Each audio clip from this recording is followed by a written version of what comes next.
hilig mag-travel. Hindi nyo na masyadong kailangan pang lumayo para maka-experience ng magagandang theme parks dahil sa Asia pa lang, busog na kayo. If you're traveling with the kids, andyan lang ang Sanrio Puro Land ng Japan. Mars, di pa ako nakapunta. Hala ko, Mars! Ako rin.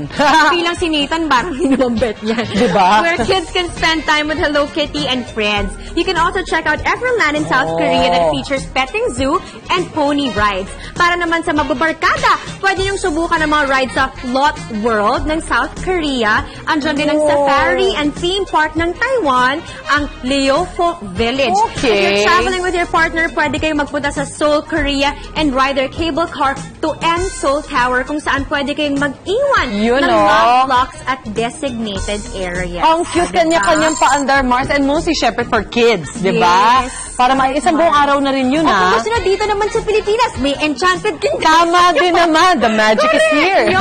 So kaya dyan, para-paraan lang yun. Yes, basta baliw yung ating mga baget.